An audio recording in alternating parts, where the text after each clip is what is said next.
अस्सलाम वालेकुम और आदाब नाजरीन, मैं हूं आपके साथ शाह एजाज।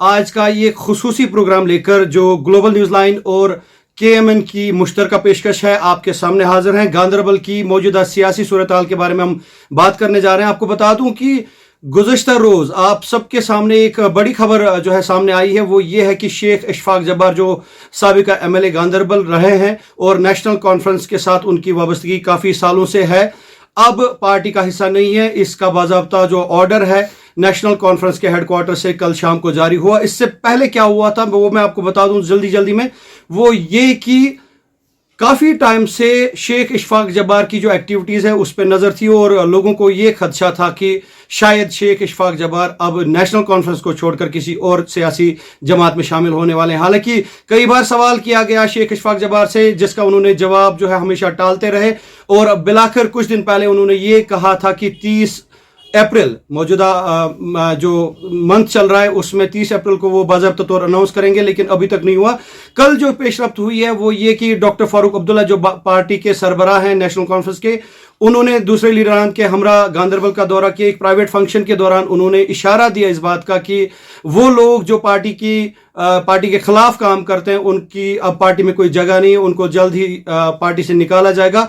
और शाम होते होते ऑफिशियल तौर पे ट्वीट के जरिए से नेशनल कॉन्फ्रेंस ने ये बात साफ कर दी कि शेख इशफाक जब्बार जो साबिक MLA गांदरबल हैं और अभी भी जो है पॉलिटिकल ग्राउंड में काफ़ी एक्टिव हैं, वो अब पार्टी का हिस्सा नहीं है। 6 साल के लिए उनको पार्टी से बेसिक मेंबरशिप से भी हटा दिया गया है। ये सूरत हाल जब सामने आई तो लोगों में जो है इस सियासी सूरत हाल को लेकर जो काफ़ी ज़्यादा चर्चे अभी हर गली चौराहे पे सुनने को मिल रहे हैं और इसी बात को लेकर ये आज का ये प्रोग्राम आपके लिए हम लेके आए हैं। इस प्रोग्राम में मेरे साथ जुड़े हैं गांदरबल के मायानाज सीनियर सहाफ़ी साबिर अयूब साहब, जो साल 1998 से सहाफ़त के मैदान में जो अपना काम कर रहे हैं और न सिर्फ प्रसार भारती के लिए काम करते हैं बल्कि उनका अपना एक कश्मीर मीडिया नेटवर्क के नाम से एक बहुत ही जानी मानी न्यूज़ एजेंसी चलाते हैं और इसके साथ साथ रोज़नामा मकसद जो उर्दू में जो पब्लिकेशन डेली रोज़नामा मकसद हैं उसके भी वो सरबराह हैं, मुदीर आला हैं। उनसे बात करेंगे और जानेंगे कि अब जो सूरत हाल सामने आई है गांदरबल की वो क्या है। देखिए शाह एजाज साहब, आपका बहुत बहुत शुक्रिया। अगर हम मौजूदा सियासत की बात करें जो इस वक्त पूरे जम्मू कश्मीर की यूटी में है, तो सरगर्मियाँ जो चल रही है वो इस वक्त न होने के बराबर है, क्योंकि जो 5 अगस्त के बाद जो डिसीजन हुआ है उसके बाद जो सियासी सरगर्मियां हैं वो कुछ ठंडी पड़ चुकी है। लेकिन गांदरबल के हवाले से इस वक्त जो आप पूछ रहे हैं, गांदरबल के हवाले से अभी भी जो सियासत है वो कुछ जिंदा हो रही है और जो सरगर्मियां है वो तेज होने लगी है। इसकी क्या वजह है? उसकी ये वजह है जो गांदरबल कॉन्स्टिट्यूंसी है ये पूरे जम्मू कश्मीर में एक अपनी हैसियत रखता है, क्योंकि ये वो कॉन्स्टिट्यूंसी है जो सियासी एतबार से एक मुकाम रखती है। क्योंकि जो ये कॉन्स्टिट्यूंसी जिसके जोले में आती है वो पार्टी या तो चीफ मिनिस्टर बनाती है या चीफ मिनिस्टर बनाने में कलीदी रोल करती है। मैं आपको बता दूं कि जो ये कॉन्स्टिट्यूंसी है, शेख मोहम्मद अब्दुल्ला जो नेशनल कॉन्फ्रेंस के जो बानी है, इन्होंने यहां से ही अपने पॉलिटिकल कैरियर का आगाज किया था। तो जहां तक मुझे याद है 1975 में जब यहाँ के एक कदावर जो सियासी लीडर थे मोहम्मद मकबूल भट्ट साहब, उन्होंने अपनी सीट जो उस वक्त छोड़ दी थी, तो शेख मोहम्मद अब्दुल्ला ने यहाँ से जीत दर्ज करके फिर वो यहाँ वजीर आला बने थे। तो उसके बाद बार बार हमने देखा कि उसका फर्जन डॉक्टर फारूक अब्दुल्ला यहाँ से ही जीत कर वो भी वजीर आला बने। और उसके बाद में एक नई डेवलपमेंट बता दूं जो 2002 में है, वो ये है कि मुफ्ती मोहम्मद सईद का एक दीना ख्वाब था कि वो जम्मू कश्मीर का वजीर आला बने। तो उस वजीर आला बनाने में जो यहाँ का कलीदी रोल अदा किया है वो है काजी मोहम्मद अफजल ने, चूंकि काजी मोहम्मद अफजल ने उस वक्त उमर अब्दुल्ला को हरा कर यहाँ जीत दर्ज की थी। और उस वक्त मैं आपको बता दूं कि कुल टोटल उस वक्त 28 मेंबर थे, चूंकि उमर अब्दुल्ला हार चुके थे, तो नेचुरली ये बात है कि जब उमर अब्दुल्ला हार जाएगा तो वो नहीं चाहेंगे कि ये हुकूमत किसी और के हवाले करे, हम किसी और को वजीर आला बनाए। तो उस वक्त इन्होंने कहा कि हम अपोजिशन में बैठ जाएंगे। उसके बाद जो इलेक्शन हुआ 2008 में, उस वक्त भी 28 ही मेंबर नेशनल कॉन्फ्रेंस को थे, लेकिन उन्होंने जल्द किया कि उस वक्त एक फैसला लिया कि उमर अब्दुल्ला जीत गए तो कांग्रेस के साथ हाथ मिलाकर इन्होंने हुकूमत की डोरबाग संभाली। तो वजीर आला उस वक्त जो है उमर अब्दुल्ला साहब बने थे।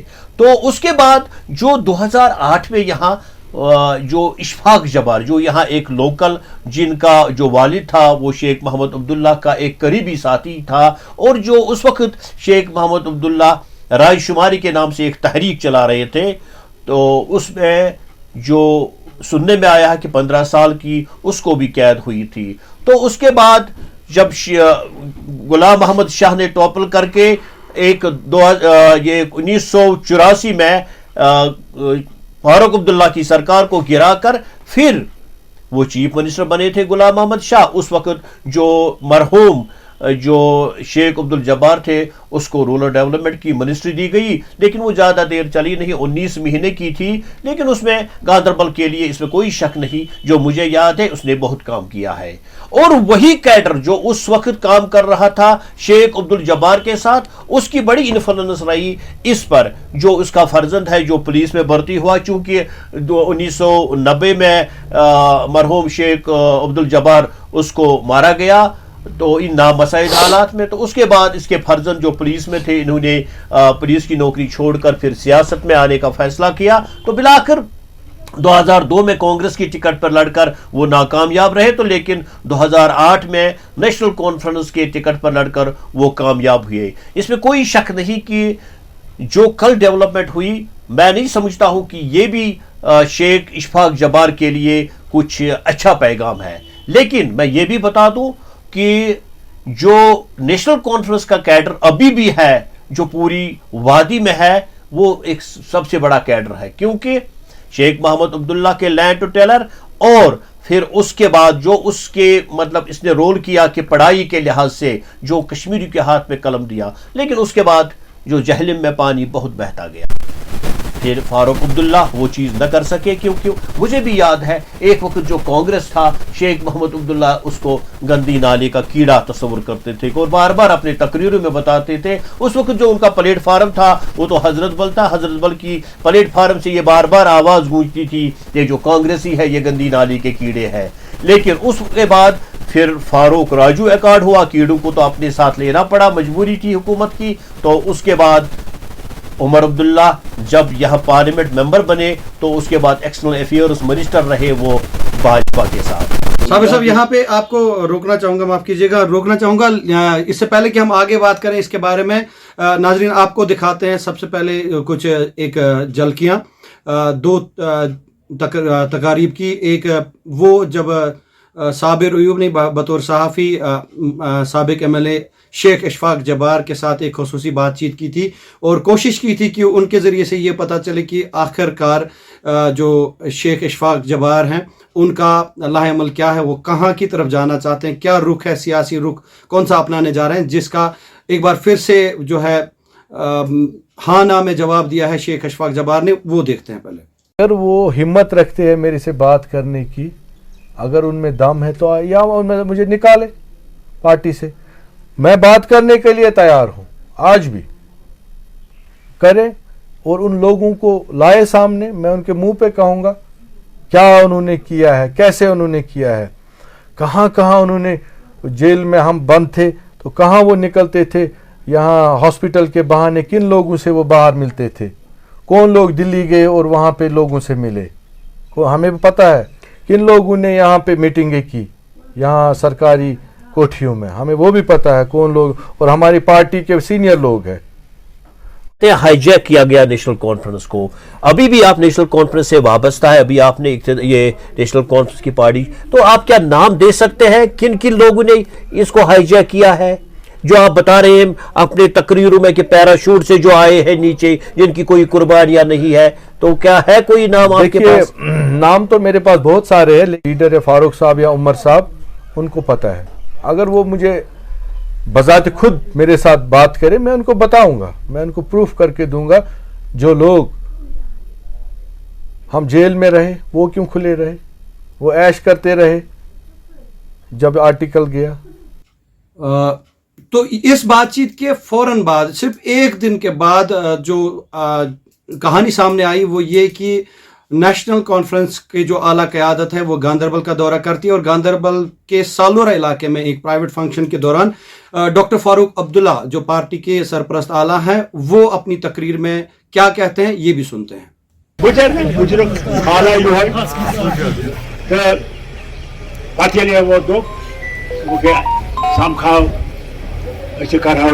कथा बाथा करहाओ जमातस ते वुचाओ सारी छा वारे सेहतस मन छा रमजान शरीफ ते गवा ठीक पठन ईद ते गया ठीक पठन आजो बिस्मिल्लाह करे कोरा जमाओ ये इंतजाम जंक इस हकाओ जमातस ते के सुधार के इते कोरा से जमातन फैसले कि जमातस खिलाफ काम करे सो कैसे जमातस में सोचना,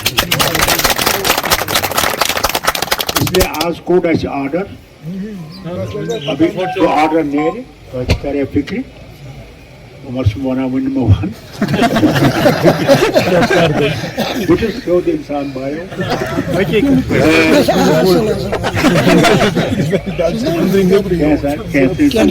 मगर अस्थावन से इंसान जमातस यो जमातस में फूक कराए अनुक ऐलान मेरे आज शामस्तान आज ऐलान पैसारी निश्वत। नाजरीन, ये था डॉक्टर फारूक अब्दुल्ला का बयान और इस बयान के फौरन बाद शाम होते होते बाज़ाब्ता तौर पर ऑफिशियली ट्वीट आया है नेशनल कॉन्फ्रेंस की जनरल सेक्रेटरी की तरफ से कि शेख इशफाक जब्बार अब पार्टी का हिस्सा नहीं है, उनको पार्टी से निकाल दिया गया है एटलीस्ट 6 साल के लिए। अब वापस आते हैं साबिर साहब की तरफ। साबिर साहब, अब जानना चाहता हूँ आपसे मैं ये कि अब जो सूरत हाल हमारे सामने है, अब लोगों को भी ये चीज़ क्लियर हो गई है कि अब शेख इशफाक जब्बार जो है नेशनल कॉन्फ्रेंस का हिस्सा नहीं है, अब बीजेपी में जाना चाहते हैं, कहीं और जाना चाहते हैं, आपका सियासी तज्जिया इस पे क्या है? देखिए एजाज साहब, मैं आपको बता दूं, ये जो शेख इशफाक जब्बार जो इसकी एक्टिविटीज़ थी जब ये जेल से रहा हो गया तो इसका एक अलग डेवलपमेंट इसने की गांदरबल में कि ये यहाँ के जो लेफ्टिनेंट गवर्नर थे उनके पास जाते रहे या जो यहाँ ब्यूरोक्रेसी थी उनसे उनका टच रहा, तो उसका बार बार जो तकरीरों में कहना था कि मैं अपने लोगों के लिए अपनी कॉन्स्टिट्यूंसी के लिए उनके पास जाना चाहता हूँ या जाता हूँ। लेकिन ये चीज़ें जो नेशनल कॉन्फ्रेंस की आला क़यादत है जैसे कि फारूक अब्दुल्ला है, उमर अब्दुल्ला या दूसरे जो सीनियर लीडरान हैं उनको अच्छी नहीं लगी, तो बिलागर उन चीज़ों का ये जो है खमियाजा उनको भुगतना पड़ा। लेकिन मैं आपको ये बता दूं कि नेशनल कॉन्फ्रेंस का एक कैडर है, इसमें कोई शक नहीं है, लेकिन इशफाक जब्बार के जो वालिद का कैडर है वो भी है यहाँ, ये इसमें कोई दो राय नहीं है। लेकिन खुद जो 2-4 साल से जो ये खुद उछल कूद कर रहा है सियासी, जैसे कि एक्स MLA भी है ये, तो इसने भी कुछ गेन किया है। तो मैं समझता हूँ नेशनल कॉन्फ्रेंस के लिए आइंदा इलेक्शंस में, अब पता नहीं कि मुझे जो लग रहा है अभी इलेक्शंस दूर है, तो मैं समझता हूँ यहाँ नेशनल कॉन्फ्रेंस को अगर इलेक्शन लड़ने होंगे तो या तो फारूक अब्दुल्ला या उमर अब्दुल्ला को अगर फिर कंटेस्ट होगा तो सीधे शेख इशफाक जब्बार के साथ होगा, क्योंकि शेख इशफाक जब्बार का एक जो है हमने देखा है कांग्रेस पीरियड में भी जब 2002 में इलेक्शन लड़ा था तो उस वक्त भी 9,000 वोट आए थे। लेकिन अब मैं ये बता दूं, अगर नेशनल कॉन्फ्रेंस ने यहां किसी और को कॉन्स्टिट्यूंसी हेड नॉमिनेट किया या किसी और के हाथ में जो है यहाँ की पार्टी की जो डोरबाग है वो इनको थाम दी, तो मुझे लगता है कि यहाँ नेशनल कॉन्फ्रेंस खुद भी एक खलफशार की शिकार हो जाएगी, क्योंकि जो नए चेहरे सामने आते हैं नेशनल कॉन्फ्रेंस में शायद पुराने लोग इनको एक्सेप्ट नहीं करेंगे और जो तंजीम है नेशनल कॉन्फ्रेंस की ये बिल्कुल 2 हिस्सों में यहाँ बढ़ जाएगी, तो फिर इशफाक जब्बार के लिए आसानियां पैदा होगी। और दूसरी बात बज़ाहिर है कि मैं आपको बता दूं, अगर सियासत की बात करें, जो यहाँ भाजपा है, बीजेपी की पार्टी, अगर पार्टी के लिहाज से मैं नहीं कहता हूं नरेंद्र मोदी जी वजीर आजम है, वो तो नेशनल कॉन्फ्रेंस के भी है, PDP के भी है, लोगों के भी है, और अमित शाह जी तो वजीर दाखिला है या राजनाथ सिंह तो डिफेंस मिनिस्टर है। लेकिन इसके हटके जो मैं भाजपा की बात करता हूं पार्टी की, वो नहीं चाहेंगे कभी कि नेशनल कॉन्फ्रेंस सर उठा के पार्टी लेवल पर, तो पार्टी लेवल पर यह है कि कभी नहीं चाहता है भाजपा की कांग्रेस उठे, और फिर कांग्रेस की भी लड़ाई है भाजपा के साथ, वो भी चाहते हैं इनको गिरा दे। इसी तरह नेशनल कॉन्फ्रेंस को भी बिल्कुल जबरदस्त सामना करना पड़ेगा भाजपा का। अगर इशफाक जबार ने किसी और तंजीम को ज्वाइन किया, हां मान लीजिए, मुझे नहीं लगता है कि शायद वो भाजपा ज्वाइन करेंगे, क्योंकि भाजपा ज्वाइन करना शायद उसके लिए फ्रूटमंद साबित नहीं होगा। लेकिन फिर भी मैं ये बता दूं कि अगर शायद मेरी जो अपनी जो नॉलेज है उसके मुताबिक शायद ये मुझे लगता है कि इंडिपेंडेंट रहेगा। जो 30 अप्रैल का अभी आपने जिक्र किया है, तो उसमें ये शायद यही ऐलान करेंगे कि वो इंडिपेंडेंट रहेंगे। इसी तरह से लोगों की जो सिंपैथियां हैं वो गेन करेंगे, और इनकी कोशिश ये होगी कि ज्यादा से ज्यादा जो यहाँ की पॉलिटिकल पार्टीज है, चाहे वो नेशनल कॉन्फ्रेंस है या पीडीपी है, उनके खिलाफ ज्यादा जमकर बोले, और इनकी भी जितने भी कमजोरियां हैं उनके वो सामने लाए, ताकि लोगों को इनके खिलाफ बिल्कुल इनका माइंड जो है, माइंड सेटअप इनका चेंज करे, ताकि जो आने वाले इलेक्शंस में है उनमें ये लोगों के सामने ज्यादा जा सके और ज्यादा से ज्यादा जो है उनकी हिमायत हासिल कर सके। साबिर साहब, थोड़ा सा मैं बैकग्राउंड की तरफ चलता हूं, जल्दी जल्दी आपको थोड़ा सा आपने व्यूअर्स को भी बता देते हैं, सबको पता ही है, और हम थोड़ी सी बात करते हैं जल्दी जल्दी में, थोड़ा जो है फ्लैशबैक में जाते हैं। साल 2002, उससे पहले नेशनल कॉन्फ्रेंस के लिए गांधरबल जो है हमेशा नेशनल कॉन्फ्रेंस का गढ़ ही माना जाता है, right from the times of मरहूम शेख मोहम्मद अब्दुल्ला। उसके बाद 2002 में थोड़ा सा बदलाव आ गया, क्योंकि नई नई पार्टी आई थी, पीपल्स डेमोक्रेटिक पार्टी, और यहाँ से चुने गए काजी मोहम्मद अफजल मरहूम, उन्होंने थोड़ा सा नक्शा बदल दिया। कुछ साल तक वो चीज़ रही, लेकिन बाद में फिर से वही चीज़ें जो है ट्रेंड बदल गया। उमर अब्दुल्ला यहाँ पे आते हैं, उमर अब्दुल्ला गांधरबल से कॉन्स्टिट्यूंसी से लड़ते हैं, इलेक्शन जीतते हैं। उसके बाद न सिर्फ यहाँ के मुंतखब हो जाते हैं वो जीतने वाले कैंडिडेट, बल्कि जम्मू कश्मीर जो साबिक रियासत थी उसके चीफ मिनिस्टर भी रहे। लेकिन उसके बाद क्या हुआ, 2009 के बाद 2014 में शेख इशफाक जबार, अब नेशनल, पहले कांग्रेस ज्वाइन किया था, उसके बाद नेशनल कॉन्फ्रेंस में आके बाजी मार ली, एमएलए बने। लेकिन अब 2019 में जम्मू कश्मीर का पूरा नक्शा बदल गया, रियासत जो है यूटी में तब्दील हो गई, लेफ्टिनेंट गवर्नर का राज अभी चल रहा है। इलेक्शन कब होने वाले हैं इसका भी अभी कुछ पता नहीं है। आपको क्या लगता है, जैसे आप बात कर रहे थे कि शेख इशफाक जबार खुद भी मेहनत करते हैं, उसमें कोई शक नहीं है, लेकिन उसका जो असल जो क्रेडिट उन्होंने लिया वो अपने मरहूम वालिद का जो काम किया हुआ था उस क्रेडिट से वो कामयाब हुए थे। अब उस क्रेडिट को लेके अब अपना भी, जैसा आपने कहा कि अपना भी फील्ड बना चुके हैं, एज एन इंडिपेंडेंट कैंडिडेट अगर वो सामने आते हैं, जैसा आप कह रहे हैं कि खदशा है कि बीजेपी में जाएं या नहीं भी जाएं वो नहीं पता, अभी 30 अप्रैल तक कुछ नहीं कहा जा सकता क्या होगा। लेकिन फिलहाल अगर हम ये अज्यूम करते हैं कि एज एन इंडिपेंडेंट कैंडिडेट वो लड़ते हैं, तो नेशनल कॉन्फ्रेंस की तरफ से आपको क्या लगता है कि अभी जो लोगों की नजर में आ रहा है कि शायद उमर अब्दुल्ला ही नेक्स्ट कैंडिडेट होंगे, क्योंकि उनके पास कोई ऐसा चेहरा है नहीं नेशनल कॉन्फ्रेंस के पास जो इस कंपटीशन में वो उतार सके, अभी तक वो नहीं है। आपकी नज़र में, आपका जो सियासी तज्जिया है, जो एक्सपीरियंस है, उसके हिसाब से आपको क्या लगता है नेशनल कॉन्फ्रेंस के लिए अगला फेस कौन हो सकता है, और क्या वो फेस शेख इशफाक के काम को असरअंदाज कर सकता है, उनके नाम को, उनकी जो फेम है उसको असरअंदाज कर सकता है, और दूसरा ये कि मरहूम मरहूम अब्दुल जब्बार जो है, क्या उनका अभी भी इन्फ्लुएंस रहेगा उनके बेटे की कामयाबी में, इसके बारे में क्या कहेंगे?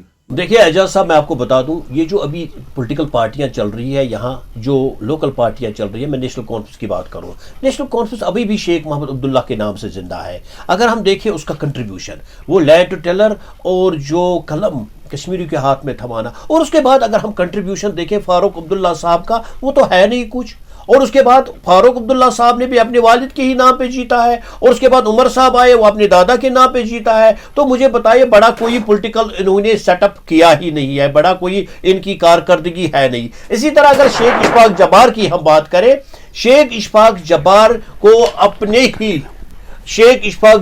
को अपने ही जो उसके वालिद थे, उनके वालिद की ही कारकर्दगी पर इन्हें आगे लाया गया, और उस वक्त मुझे याद है 2014 में जब उनको मैंडेट दिया गया, उस वक्त भी उसी की कारकर्दगी, उसी के लोग सामने आकर इन्हें ये मैंडेट दिया गया था। लेकिन मैं आपको बता दूं, शेख इशफाक जब्बार और अगर उमर अब्दुल्ला खुद आते हैं तो एक अच्छा मुकाबला देखने को मिलेगा। लेकिन अगर नेशनल कॉन्फ्रेंस ये सोचते हैं किसी लोकल को यहां का मैंडेट देंगे या किसी लोकल को यहां सरपरस्त रखेंगे, तो मुझे लग रहा है शायद नेशनल कॉन्फ्रेंस या ये जो इशफाक जबार है इसमें एज ज्यादा ही मिलेगा। साबिर साहब, यहाँ पे क्योंकि इसकी जो एक्टिविटीज है, इसकी जो सरगर्मियां है, लोग इन हालात में चाहते हैं किसी न किसी के तरीके लोगों को राहत मिले, और राहत देने में लोग इस वक्त परेशान है। जाए तो जाए कहाँ की नेशनल कॉन्फ्रेंस एक्सेप्ट नहीं करते थे। पहले जब नेशनल कॉन्फ्रेंस जब यहाँ यूटी बनी तो उसके बाद उन्होंने पंचायत इलेक्शन का बिल्कुल बाइकआउट कर दिया।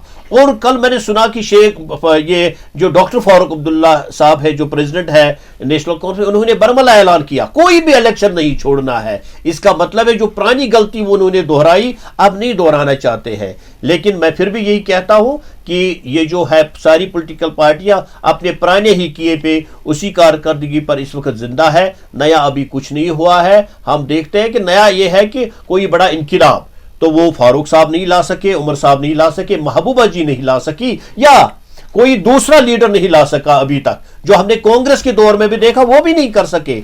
लेकिन इशफाक जबार इस फील्ड में अभी छोटे हैं तो, लेकिन जहां तक गांधरबल कॉन्स्टिट्यूंसी में इनकी सरगर्मियां है वो तो इस वक्त अगर देखें तो पूरी जो यूटी है, यूटी में इसकी ज्यादा सरगर्मियां है। लेकिन इसका एज ये भी जाता है क्योंकि इसकी जो मिसेज है वो इस वक्त यहां डीडीसी चेयरपर्सन है, तो इसकी इन्फ्लुएंस ज्यादा बनती है। और इस इन्फ्लुएंस का भी शायद मुझे लगता है कि शेख इशफाक जबार जो है वो फायदा उठा रहा है, और इसकी पॉलिटिकल सरगर्मी इससे ज्यादा जो है ये कारआमद साबित होती है। और आने वाला जो पीरियड है, अभी मैं कहता हूं इलेक्शन शायद जो कहते हैं कि इस साल के आखिर में पंचायती इलेक्शन होंगे, तो मुझे नहीं लगता है। अभी जो ये है कि अभी G20 हो रहा है यहाँ, जिस उसका समिट हो रहा है वैली में, और उसके बाद यात्रा शुरू होगी। फिर उसके बाद ये पता है मौसम खराब हो जाता है, तो मुझे नहीं लग रहा। उसके बाद 2024 में तो पार्लियामेंट इलेक्शंस है, तो इलेक्शंस लगते हैं कि जो यहाँ के हैं वो अभी बहुत दूर है। तो अभी इसमें यह भी है कि भाजपा ये भी चाहेगी कि पूरी तरह से यहां डिसइंटीग्रेट किया जाए। वो तो एक पॉलिटिकल स्टंट है। मैं नहीं कहता हूं ये यहां के वजीर आजम करते हैं या वजीर दाखिला करते हैं या डिफेंस मिनिस्टर करते हैं, बल्कि एक पॉलिटिकल पार्टी ये चाहेगी कि दूसरी पॉलिटिकल पार्टी पे सबकत लेने के लिए दूसरी पार्टी को किसी न किसी तरीके से कमजोर करे ताकि हम आगे आ जाए। तो ये सिलसिला जारी रहेगा। लेकिन इसमें यही बात है, अगर मैं बता दूं, इसमें देखो और इंतजार करो कि पॉलिसी के सिवा कोई चारा नहीं है। साबिर साहब, जाते जाते थोड़ा सा हम मौजूदा हाल का भी जो है जिक्र करते हैं। आपको पता ही है कि नेशनल कॉन्फ्रेंस के लिए जो चेहरे यहाँ पे थे पहले, उनमें एक नाम था शेख गुलाम रसूल, जो actually as chief secretary retire हुए थे। उसके बाद पॉलिटिक्स में कदम रखा, काफ़ी ज़्यादा अहमियत के हामिल थे और काफ़ी बड़े हामी थे नेशनल कॉन्फ्रेंस के। लेकिन उसके बाद क्या वजूहत रही कि वो नेशनल कॉन्फ्रेंस को छोड़कर पीडीपी ज्वाइन कर गए। या एक और नाम है शेख गुलाम अहमद सालूरा, जिन्होंने ऑलमोस्ट 40 से 50 साल नेशनल कॉन्फ्रेंस को दिए। अभी वो जो है पार्टी के साथ उनकी वाबस्तगी है नहीं। इसके अलावा नाम एक था मोहम्मद यूसुफ भट्ट, जो उमर अब्दुल्ला के करीबी साथी रह चुके हैं। इसके साथ साथ अभी कुछ और नौजवान जो है सियासी मैदान में कूद पड़े हैं, जैसे साइम मुस्तफ़ा का नाम सामने आता है, या अभी मौजूदा यूथ विंग के जो प्रेसिडेंट हैं गांधरबल एनसी के, वो मुश्ताक हैं। ये कुछ नाम है। आपको क्या लगता है कि आने वाला इलेक्शन, जैसे आप कह रहे हैं कि शायद इस साल के आखिर में पंचायती राज इलेक्शन के बाद अगले साल के आगाज में शायद असेंबली इलेक्शन की बात हो सकता है हो, या अभी कोई पता नहीं है, तो ऐसे जो नाम मैंने आपको गिनवाए, तो क्या लगता है उनकी क्या अहमियत है आज मौजूदा दौर में? देखिए, मैं आपको बता दूं, ये ज़रूरी है कि जो सेकंड लाइन है, सेकंड लाइन रखनी ज़रूरी है एक पॉलिटिकल पार्टी के लिए, क्योंकि जो पहली लाइन होती है ये एक दिन रिटायर हो जाती है, या ये जो फिर जब इनकी एज बढ़ जाती है तो नेचुरली कमज़ोर हो जाते हैं, तो इनको छोड़ना पड़ता है। तो आखिर जो सेकंड लाइन है वही तो मैचवर होकर पहली लाइन बन जाती है, इसमें कोई शक नहीं। जहां आपने जिक्र की यहाँ मुश्ताक की, एनसी के वो बड़े इनके अच्छे वर्कर रहे हैं, तो वो तो इस वक्त सेंट्रल बॉडी में भी है। चाहे सायम मुस्तफ़ा नए आए हुए हैं, तो मुझे नहीं लगता अभी इसने नेशनल कॉन्फ्रेंस ज्वाइन किया है या वो नेशनल कॉन्फ्रेंस के साथ वाबस्ता है, मुझे ये नहीं पता है।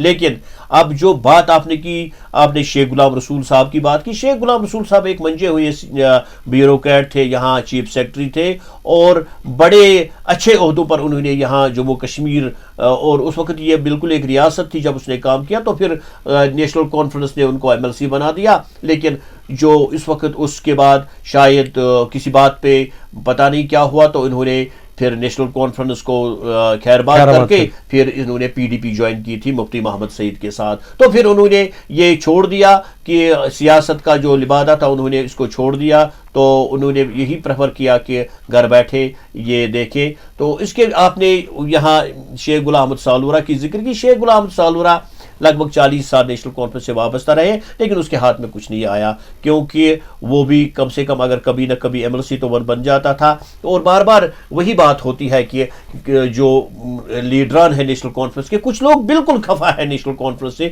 وہ کہتے ہیں کچھ لوگ پیراشوٹ سے آئے ہیں. پیراشوٹ کا مطلب ہے جو نئے آئے وہ عمر عبداللہ اور فاروق عبداللہ کے دائیں بائیں بیٹھتے ہیں. تو کیونکہ ان کا جو پولیٹیکل بیک گراؤنڈ تھا وہ کوئی نیشنل کانفرنس سے وابستہ نہیں تھا, یہ بھی مجھے یاد ہے. تو ایسے آپ کو یہاں پہ روک رہا ہوں, تو ایسے حالات سے یہ صاف ظاہر ہوتا ہے کہ جو سینئر رہنما رہ چکے ہیں جنہوں نے نیشنل کانفرنس کے لیے کافی زیادہ قربانیاں دی ہیں, بلا کر بعد میں ان کی جو ہے ان کے ہاتھ میں کچھ نہیں آتا ہے, ان کے ساتھ سیاسی استحصال ہم کہہ سکتے ہیں کہ ہوتا رہا ہے نیشنل کانفرنس میں. بالکل ہوا. میں کہتا ہوں جو میری نالج ہے, اور میں بھی بالکل ایک سیاسی خاندان سے وابستہ ہوں. میرا بھی باپ بلاک پریزیڈنٹ رہا ہے نیشنل کانفرنس کا یہاں, چونکہ اس نے پھر 90 سے پہلے اس کو خیرباد کیا تھا, تو میں 90 کے بعد بالکل میچور ہوں اس میں. میں آپ کو بتا دوں, جہاں شیخ نذیر صاحب مرحوم کی بات کرتے ہیں, شیخ نذیر صاحب جب تک زندہ تھے یا جب تک ان کے ہاتھ میں پاور تھا, تو بالکل یہ جو پارٹی تھی نیشنل کانفرنس کی, یہ ایک منظم تنظیم تھی. اس میں اسی کو کریڈٹ ملتا تھا, اس میں اسی کو آگے لایا جاتا تھا جس کی قربانی تھی. لیکن اس کے چلے جانے کے بعد, اور میں یہ آپ کو بتا دوں, واضح بتا دوں, چونکہ میں ایک مبصر ہوں, مجھے تو کسی پولیٹیکل پارٹی سے جب سے عمر عبداللہ کی سرکار 2008 میں آئی, تو شاید جو ورکر ہے جو بالکل سنجیدہ جنہوں نے قربانیاں دی تھی نیشنل کانفرنس, وہ بکھر چکے تھے, بکھرے, کیونکہ انہیں اعتماد میں نہیں لایا گیا تھا. جو بھی وہاں ڈیسیژن ہوتا تھا عمر صاحب خود فیصلہ کرتے تھے. شاید فاروق صاحب کبھی کبھی, میں نے یہ بھی سنا, فاروق صاحب کی بھی نہیں سنتے تھے,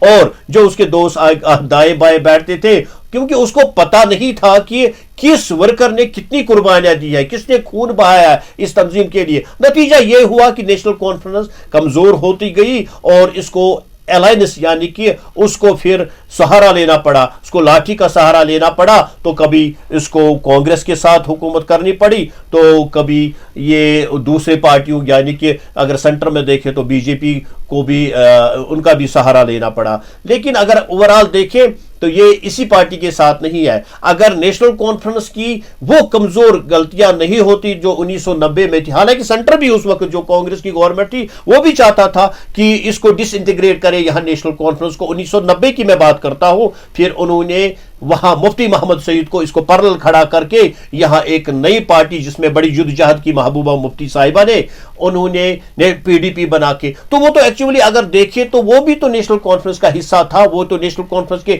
کیونکہ ان کی غلط پالیسیوں کی وجہ سے وہ خفا ہو کر نیشنل کانفرنس کو چھوڑ دیا. آج وہی بات ہم دیکھتے ہیں, جو جموں کشمیر میں, جہاں اگر نیشنل, ایک وقت یہ تھا کہ نیشنل کانفرنس کو سے علیحدگی یا کسی اور تنظیم سے وابستہ اس کو انٹچبل قرار دیا جاتا تھا, کیونکہ نیشنل کانفرنس ایک بڑی تنظیم ہے. لیکن اب تو جہلم میں پانی بہت بہہ گیا. آج آپ RSS والے بھی دیکھ سکتے, اس پارٹی کے ساتھ بھی, BJP کے ساتھ بھی, کانگریس جن کو شیخ محمد عبداللہ گندی نالی کے کیڑے کہتے تھے ان کے ساتھ بھی ہے, اور کون کون سی پارٹی نے یہاں جنم نہیں لیا, اور لوگ بھی ان کے ساتھ ہے. میں کہتا ہوں یہی ایک بات ہے کہ اب یہاں کچھ پتا نہیں ہے کہ سیاسی جو تقدیر ہے, جو مقدر ہے, وہ کس کو کہاں بیٹھے گا, تو یہ وقت ہی فیصلہ کرے گا. تو مطلب یہ ہے کہ نیشنل کانفرنس کی جو نئی جو پالیسی ہے, سیاسی پالیسی جس کا آپ نے ذکر کیا, اس پالیسی کے تحت شیخ غلام احمد سالورہ جیسے جنہوں نے بہت قربانیاں دی ہیں, ایسے لیڈر کو ان کی قربانیوں کو نظر انداز کیا جا رہا ہے. تو ایسے میں کیا گارنٹی ہے کہ نئے لوگوں کو جو ہے وہ یاد رکھیں گے, اور کب تک یاد رکھیں گے؟ ایک نیا نام جو سامنے آیا ہے اسی سیاسی میدان سے, وہ ہے شیخ غیاث الدین. शेख गयासुद्दीन के बारे में अब लोग ये कहने लगे हैं कि कल की जो मीटिंग हुई डॉक्टर फारूक अब्दुल्ला, उमर अब्दुल्ला, नासिर असलम वानी और बहुत सारे लीडरान वहाँ पे गए, प्राइवेट फंक्शन जिसे नाम दिया गया, वहाँ पे एक फंक्शन हुआ। तो मकसद क्या था इस ऐसे फंक्शन का? लोगों का ये कहना है कि शेख गयासुद्दीन एक नए कैंडिडेट के तौर सामने आ सकते हैं, शायद मैंडेट उनको मिलने वाला है या वो कोशिश कर रहे हैं। इसके बारे में क्या कहेंगे? मैं ये बता दूं, देखिए ये कोई नई बात नहीं है। शेख गयासुद्दीन साहब जो है ये यहाँ चीफ एजुकेशन ऑफिसर रहे हैं, एक प्रोमिनेंट फिगर है गांधरबल में, इसमें कोई शक नहीं है। लेकिन सियासी एतबार से ज़्यादा लोग इसको जानते नहीं है। नेशनल कॉन्फ्रेंस ने इसको यहाँ वाइस प्रेसिडेंट बनाया था हाल ही में।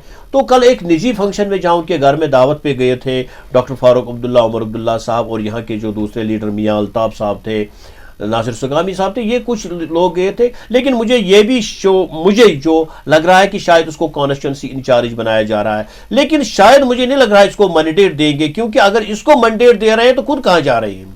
जब तक नेशनल कॉन्फ्रेंस कोशिश करेगा कि गांधरबल में उमर अब्दुल्ला को ही मैंडेट दिया जाए, उसी को कामयाब किया जाए, तो अगर ये खुद देखिए, मैं आपको एक बार फिर 2014 की बात करें, 2014 में तो सोनवार में तो शायद उमर अब्दुल्ला साहब नहीं जीते थे।